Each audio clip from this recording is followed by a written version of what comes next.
Hi guys வணக்கம். So TNPSC தரப்புலேருந்து சக்ஸஸ்ஃபுல்லாக நோட்டிஃபிகேஷன் அப்படிங்கிறத பப்ளிஷ் பண்ணிட்டாங்க கரெக்டா? ஸோ இந்த டைமில் வந்து பார்த்தீங்க அப்படின்னா இந்த நோட்டிஃபிகேஷனில் என்னென்ன டீட்டெயில்ஸ் எல்லாம் இருக்குது, ஸோ அதே மாதிரி இந்த நோட்டிஃபிகேஷனில் ஏதாச்சும் வந்து சேஞ்சஸ் இருக்கா, ஸோ இதை பற்றின எல்லா டீட்டெயில்ஸையும் இப்போ நம்ம வந்து பார்க்க போகிறோம் கரெக்டா? ஸோ ஏஜ் லிமிட் என்ன, ஸோ எக்ஸாம் டேட்டு சொல்லலை, ஸோ அது என்ன ரீசன், அதே மாதிரி சிலபஸ் என்ன, ஸோ யார் யாரெல்லாம் அப்ளை பண்ணலாம், ஸோ இந்த மாதிரி டு இசட் எல்லா டீட்டெயிலும் இப்போ வந்து நம்ம வந்து பார்க்க போகிறோம் கரெக்டா? ஸோ கம்பைன்டு டெக்னிக்கல் சர்வீஸ்க்கான நோட்டிஃபிகேஷன் நான் இன்டர்வியூ போஸ்ட் வந்து பார்த்தீங்கன்னா 20/5/2026 அதாவது அஸ் பர் பிளானர் படி பார்த்தீங்கன்னா இன்னைக்கு பப்ளிஷ் பண்ணியிருக்கணும். ஸோ அதே மாதிரி பப்ளிஷும் பண்ணிட்டாங்க கரெக்டா? ஸோ நெக்ஸ்ட் நம்ம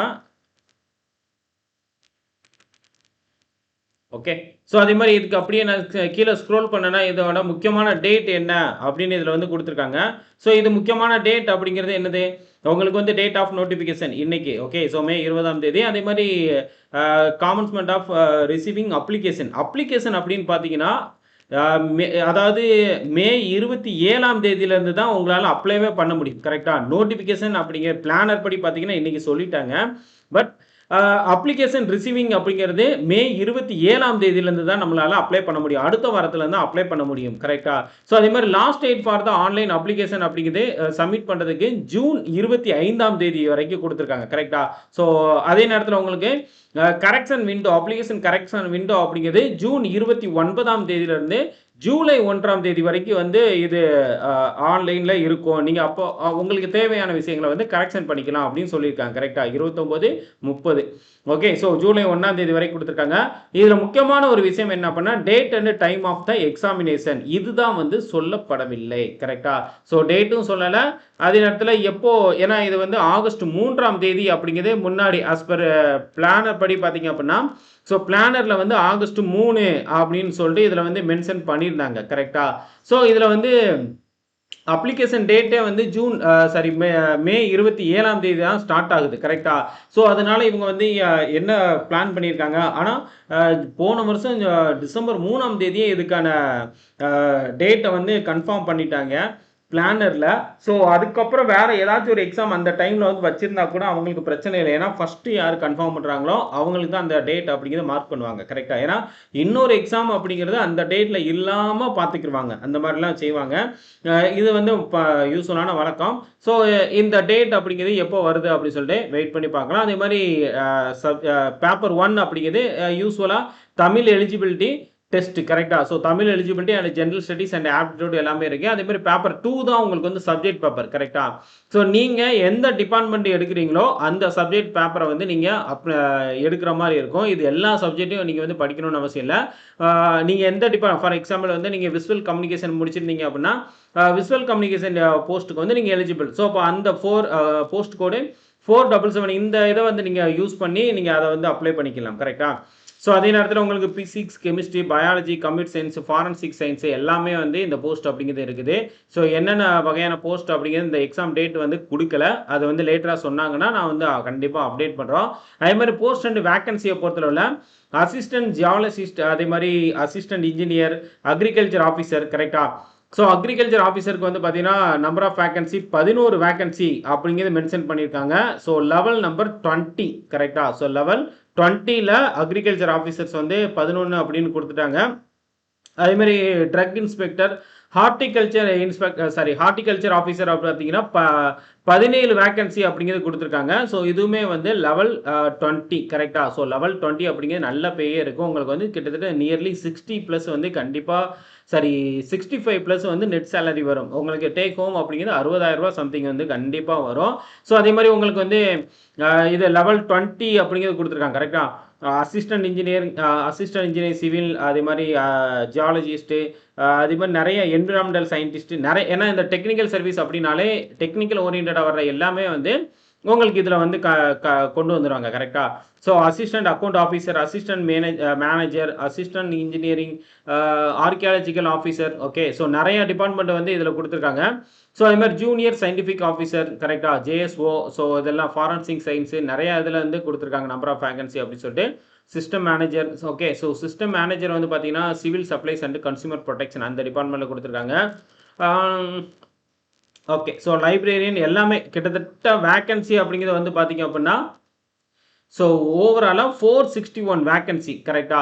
ஸோ அதே நேரத்தில உங்களுக்கு இந்த வேக்கன்சி அப்படிங்கிறது சொல்லிட்டாங்க. ஸோ இதுக்கு யார் யாரெல்லாம் எலிஜிபிள் அப்படிங்கிற அந்த குவாலிஃபிகேஷனும் கீழயே குடுத்துருப்பாங்க. அதுக்கு முன்னாடி வந்து ஏஜ் லிமிட் குடுத்துருக்காங்க. ஏஜ் லிமிட் நான் எப்போதுமே சொல்லுவேன்.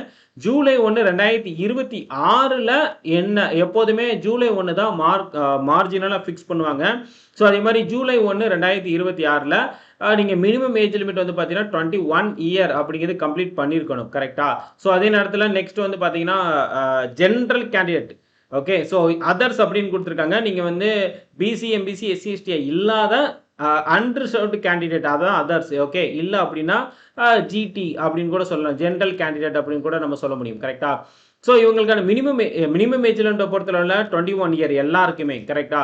மேக்ஸிமம் ஏஜ் லிமிட் வந்து ஒவ்வொரு போஸ்ட்டுக்குமே வந்து டிஃபரெண்டா இருக்கு. ஸோ அந்த assistant engineering, mechanical department, assistant general manager, regional manager, assistant engineer, environmental scientist இதுக்கெல்லாம் வந்து மேக்ஸிமம் ஏஜ் லிமிட் 32 கரெக்ட். அதே நேரத்தில நீங்க பெர்சன் வித் டிசபிலிட்டியா இருக்கிறீங்க பட்சத்தில மாற்றுத்திறனாளி இருந்தனா 42, எக்ஸ் சர்வீஸ்மேனுக்கு என்ன, விடோ கேண்டிடேட்க்கு 30 இது எல்லாமே வந்து ஜெனரல் கேண்டிடேட்டுக்கு ஒவ்வொரு போஸ்ட்டுக்கும் வேரி ஆகுது கரெக்ட்டா?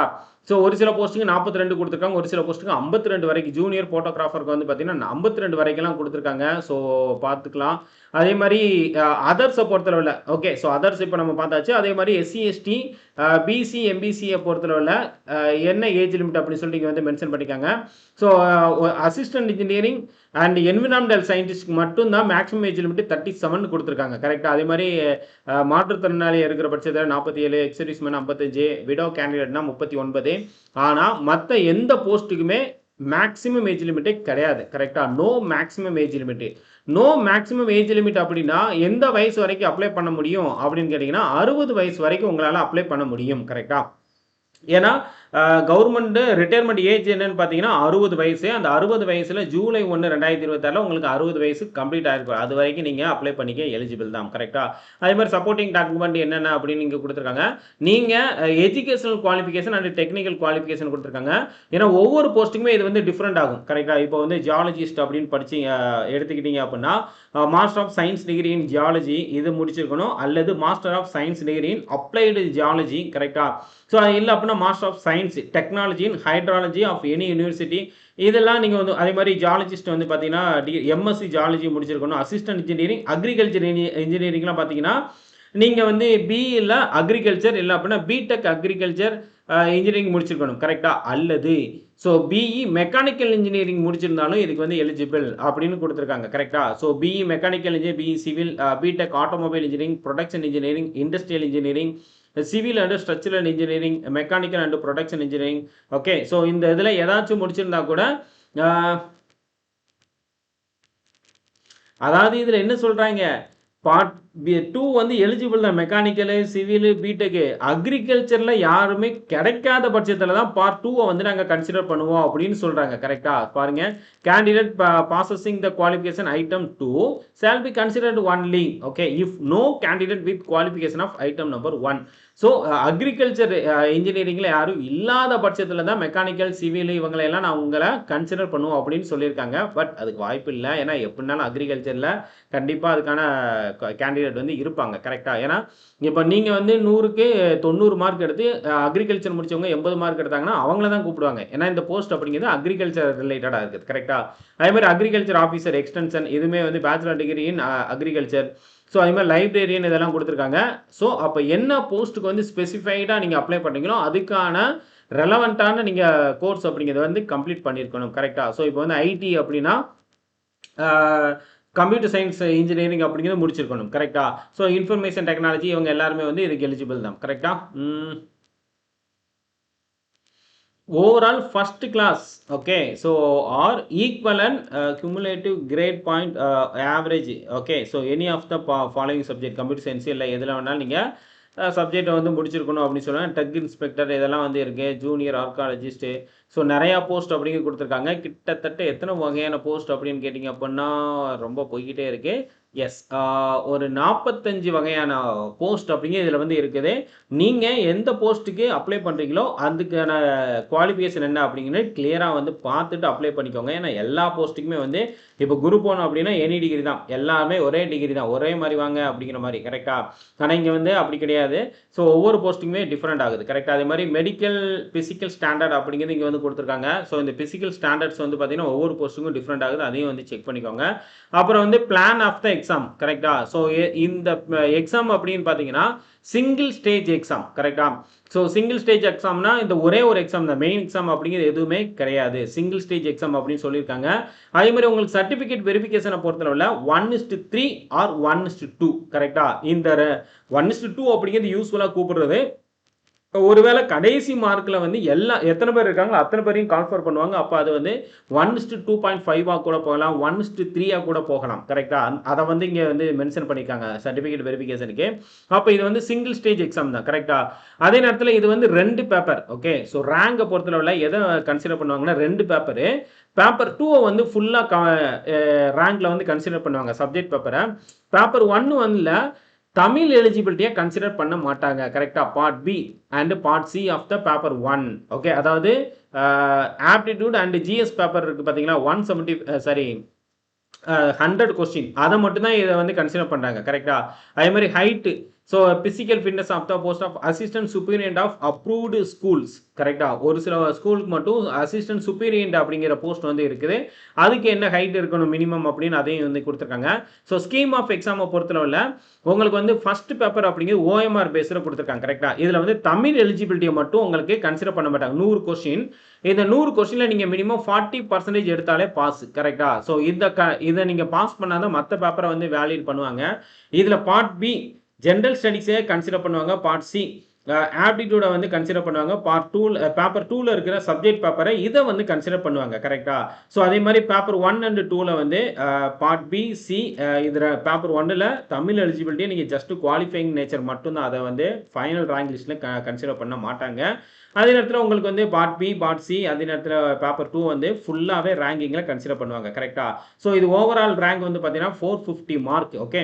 முக்கியமா வந்து பார்த்தீங்கன்னா இந்த எக்ஸாம் வந்து ஃபர்ஸ்ட் பேப்பர் வந்து ஓஎம்ஆர் பேஸ்ல குடுத்துருக்காங்க. ஆனா செகண்ட் பேப்பர் வந்து பார்த்தீங்கன்னா சப்ஜெக்ட் பேப்பர் வந்து சிபிடி மோட்ல தான் குடுத்துருக்காங்க. Okay. So computer based test தான். ஸோ அதுக்கான எக்ஸாம் டேட் வந்து இனிமே தான் அனௌன்ஸ்மென்ட் பண்ணுவாங்க. ஸோ பார்ப்போம். ஸோ அதே நேரத்துல பேப்பர் 2 சப்ஜெக்ட் பேப்பர் நீங்க என்ன சப்ஜெக்ட் எடுக்கிறீங்களோ அத பொறுத்து இங்க வந்து பார்த்தீங்கன்னா கொஸ்டின் பேப்பர் எந்த மாடல்ல செட் பண்ணியிருப்போம் அப்படின்னு சொல்லிட்டு அதையும் வந்து குடுத்துருக்காங்க. கிளியரா எல்லாமே பக்காவா கிளியரா குடுத்துருக்காங்க. கரெக்ட்டா? ஸோ அதே மாரி வந்து உங்களுக்கு டிரான்ஸ்லேட்டர் போஸ்ட் அதுக்குமே வந்து இங்க ஸ்கீம் ஆஃப் எக்ஸாம் அப்படின்னு நீங்க வந்து குடுத்துருக்காங்க. கரெக்ட்டா? சேம் தான். பேப்பர் 1 அப்படிங்கிறது உங்களுக்கு சேம். பேப்பர் 2 அப்படிங்கிறது subject paper. Okay. So translation. Okay. So அத வந்து இங்க வந்து குடுத்துருக்காங்க. ஸோ அதே மாரி ரிசர்வேஷன் இதுதான். வாட் இஸ் வாட் எல்லாமே வந்து குடுத்தாச்சு. அதே நேரத்துல உங்களுக்கு அடுத்து தேவையான விஷயம் என்ன அப்படின்னா சிலபஸ். ஓகே. ஸோ சிலபஸும் அதுக்கு கீழயே வந்து குடுத்துருக்காங்க. உங்களுக்கு வந்து பெருசா எந்த சேஞ்சஸும் இல்ல. ஸோ ஆல்ரெடி என்ன சிலபஸ் இருந்துச்சோ அதே தான் இங்கேயும் வந்து மென்ஷன் தமிழ் எலிஜிபிலிட்டிக்கு சேம் 10th ஸ்டாண்டர்ட் வரைக்கும் என்ன தரம் குடுத்துருக்காங்களோ அது மட்டும் தான். 10ஆம் வகுப்பு தரம் அப்படின்னு சொல்லிட்டு அதே தான் இங்க வந்து மென்ஷன் பண்ணியிருக்காங்க. ஸோ அதே மாரி உங்களுக்கு வந்து இங்கேயும் கரெக்ட்டா? முடியரசன், தமிழ் ஒலி, உருத்திரங்கண்ணனார்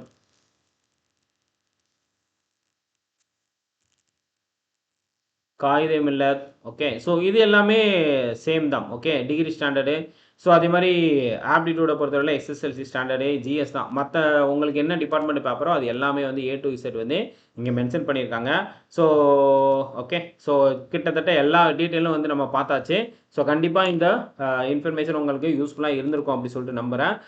யார் யாரெல்லாம் இந்த combined technical service notification wait பண்ணிக்கிட்டு இருந்தீங்களோ, அதே நேரத்துல யாரு இந்த எக்ஸாமுக்கு படிக்கிறாங்களோ, அவங்களுக்கு இந்த இன்ஃபர்மேஷன் ஷேர் பண்ணி விடுங்க. நீங்க நம்ம சேனல இன்னும் சப்ஸ்கிரைப் பண்ணல அப்படின்னா சப்ஸ்கிரைப் பண்ணிக்கோங்க. நெக்ஸ்ட் வீடியோ நான் உங்கள மறுபடியும் சந்திக்கிறேன். ஓகே. நன்றி, வணக்கம். Thank you.